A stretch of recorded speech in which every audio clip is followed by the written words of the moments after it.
but I got to mill it into wood. So what I'm going to do is start with a slot right here with a flat bottom,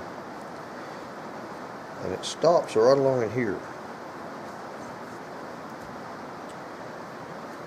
I'm going to measure the width of that receiver and then center it up in here and remove that, and then I'll stick it back around there, slip it on there, and then I'll figure out why they've allowed so much clearance for that. Be right back. This receiver 1.058 and this forearm is 1.08, so it's 22 thousandths clearance. I'm not going to leave that much. I'm going to make mine 1.06 and leave it 2 thousandths of clearance. And right now I have 1.864. Since I'm cutting this with a bandsaw and it's not going to be a super smooth cut, I'm going to leave a lot of those marks and give myself room to take a file and clean those up. So if I go straight down, perpendicular down from there, I'll come out right in here, and that's okay. I just don't want to go further back.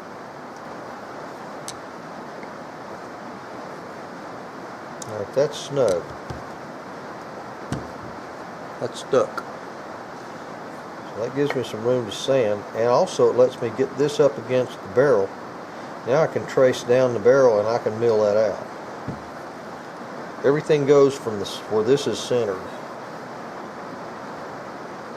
So I can put me some center marks, some marks on the side of this forearm, on inside, coming from each edge, from each side, and I can center that barrel up in there, and then I can make me some marks.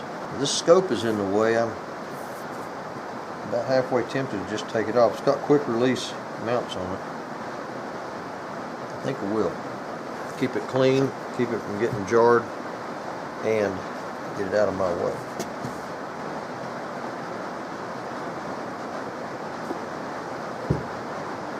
Like so.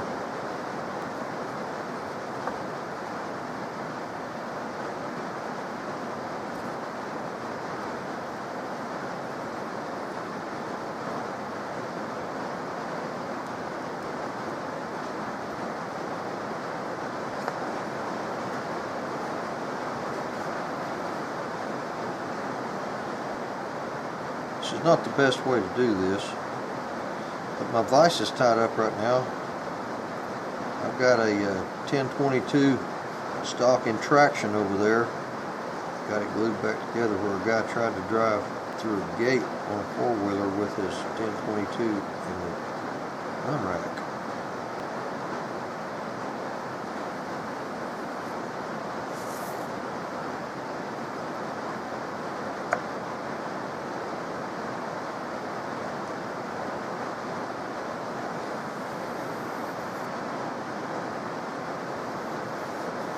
This is a fairly fat line. I want to see that. When I start milling that out, I want a nice fat line there. I don't have to go to it, but I just want to be able to see it. I can use a 3/4 inch bit and do all my milling on that, because it is right at 3/4. The back of this thing is 1 inch. Alright, the width of this barrel is 3/4 up here and 1 inch back here. So I need to, that inch 3/4 difference is 1/8 on each side, which makes it a total of 1/4 wider on the diameter, but it's only 1/8 on the radius, and right now I'm dealing with radius. So I need 1/8 of an inch out of level. This thing needs to sit 1/8 of an inch higher at this end than it does at that end, because this runs on a level. So I'm going to stick I got 1/8 of an inch shim here.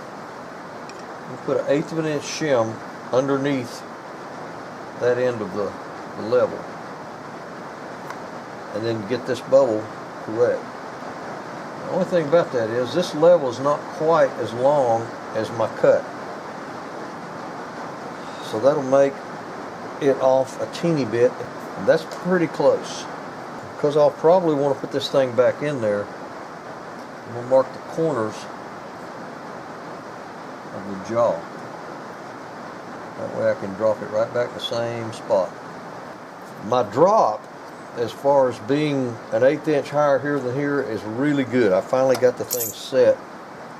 So all I got to do now is widen it out and go down, because right now I'm 9/32 and I need to be 12, so I got to go 3/32 further down.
Pretty close on the depth and the width. I think I'm close enough. I need to take it out and finish it up with a barrel bedding tool by hand. I've got it marked in case I'd have to bring it back. That's my safety net, is those marks.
I've got a mark where this screw hole, there's another one back here,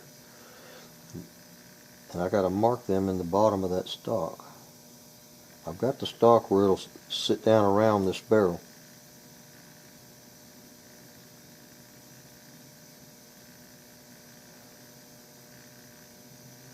This is a number 6 by 40 threads per inch, and I didn't have a guide point of that size, so I made one out of a 640 screw that I had put a little, it's not a point, it's a square. It's a little square, little bitty square raised area. And I left it on there so I could grip the thing to screw it in and out.